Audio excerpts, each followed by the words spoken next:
So the concrete record so far, despite what the theoretical possibilities are, have been that internet voting has been safe and accurate. That's exactly right, Mark.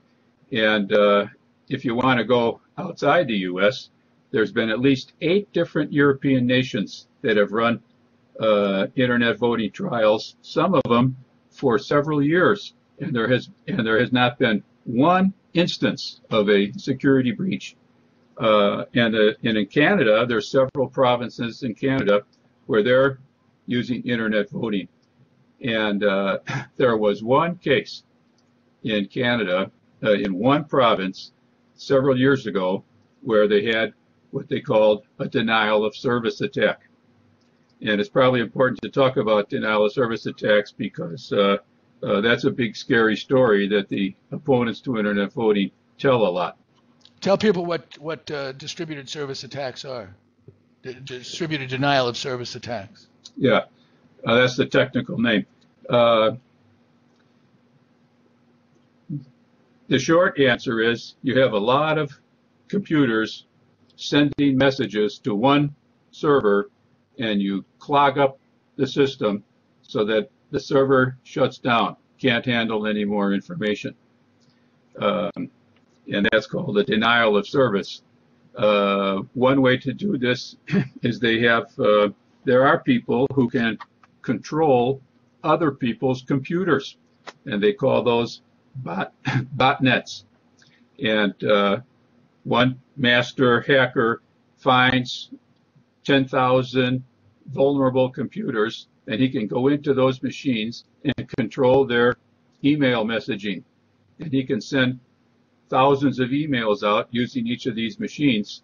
And if he focuses all of those on one server, it would be too much information for the server to handle, and it would shut down the process until access could be denied to all those irregular messages. And that's what happened in Canada. It took them about 45 minutes to figure out that they were experiencing a denial of service attack, and so they denied access to the invading messages, and they allowed access to the proper messages. And anybody who couldn't vote because the service was down for a while could come back and vote again just a few minutes later. So you're saying there exists techniques for dealing with denial of service attacks? Sure.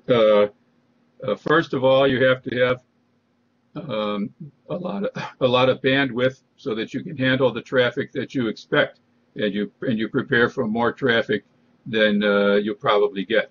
And then secondly, there's another computer scientist, a guy named Mark Ryan, and he works on internet voting systems in England, and he has a program that checks machines when they log on to see if they have any malware in them, and if the machine is controlled by a botnet master, or if the machine has some kind of virus in it, the secure server can send that machine a message and say, we're denying you access because you're controlled by somebody or because you have some malware in there, and get your machine fixed and then come back, or get another machine to vote on. So you can protect yourself from those kinds of invasions. There's no way that checking computer can be overwhelmed itself? Well, I suppose it could, and then we have to remember the context that we're talking about. If there's let's say 3,000 counties using internet voting in the United States, nobody's going to get to more than 1 or 2 of those. And so if there really was a denial of service, it can be repaired, and in the most extreme cases, a judge can order a revote, and with internet voting, that wouldn't be an inconvenience for anybody. So first of all, it can be blocked. In all likelihood, it can be blocked.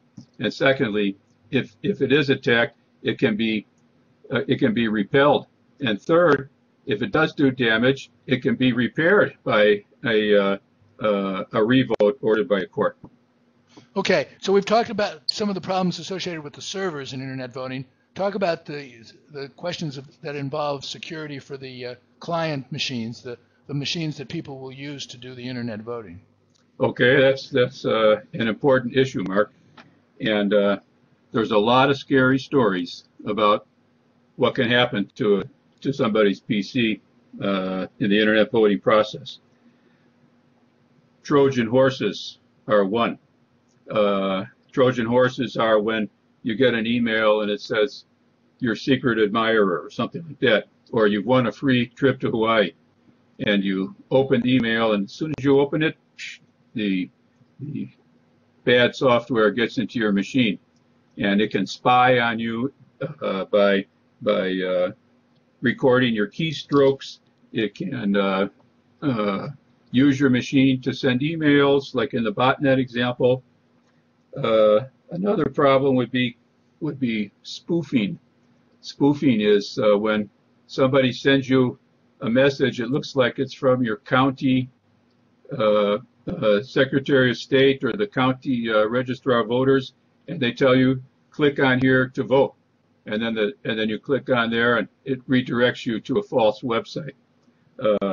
That's the same thing as, or similar to phishing, where people misdirect you, and you think you're on an official website, but it's really some dirty, rotten hacker's website, and you waste your vote. So phishing, spoofing, Trojan horses, those are some names that come up a lot. And there's two major factors to consider about mitigation. One is use your common sense. Don't open up emails from people that you don't know. Secondly, if you have commercial security software, like from McAfee or Norton or one of these companies with a big name, they can protect your PC from all those invasions. And when you hear about those invasions, it's because the PC owner didn't have proper protection. You might have seen that program on 60 Minutes a couple of months ago about a lady who went on her PC to do some banking, and she got onto her account, and just as she was looking at it, she saw money getting transferred out of her account, and she couldn't figure out what happened, and she said a hacker broke into my system and they took the money out of my bank account. And then after a little more investigation, you find out that her kids were downloading pirated music from unlawful websites. And that's another way that bad software can get into your machine. So you have to be careful what websites you go to, and especially what things you download, like screensavers or dirty pictures or whatever you want to download. Okay, well, all this is good advice for keeping the health of your computer up, but I'm wondering what happens when people don't do this and then they use their computer to try to vote. What kind of problems does that present for internet voting, and what do you say to people who say that makes it unsafe for people to use their computers to vote online? Well, if we're going to have internet voting in the United States, we're going to have to also have an educational campaign and educate people about the common sense use of your equipment. So that would make a big difference in reducing the amount of problems people might have. But maybe even more important than that, it's important to remember that life is a scary situation, that things can happen. And just because bad events can happen doesn't mean you're not going to go ahead with something that's good for the country. So okay. I would say, don't let fear for possible things, scary stories, stop you from going for internet voting. Okay, and now the third aspect of internet voting involves the connections between the client or the user's computer and the server. What are some of the problems that might arise there, and what's your view of why they can be dealt with? Well, one of my favorite movies is called Enemy of the State, and it's about how the National Security Agency uses all this electronic equipment to track down this guy who witnessed a murder by a government official. And they're on his cell phone, they're checking his emails, they have cameras watching where he walks, and they put transmitters in his clothes. It looks really scary, but the transmission of information from the voter to the secure server can be protected, first of all, by encryption. And the military uses encryption, and banks use encryption. All kinds of businesses use encryption, and encryption well done is impossible to interpret. You know, encryption, if you imagine yourself in your kitchen and you take a glass and you have somebody filming you and you throw the glass on the kitchen floor and it breaks into 1,000 pieces. You have the film of the glass breaking into 1,000 pieces. Then you run the film backwards and all the pieces come back up into the shape of a glass, just like before. And that's similar to what encryption is. It scatters all the information out in patterns that nobody can figure out. And then when it gets to the secure server, the server translates it back into understandable information. Nobody can break those codes. I mean, it's 1 in a million or 10 million. So encryption by itself is a major protection of the voter's vote.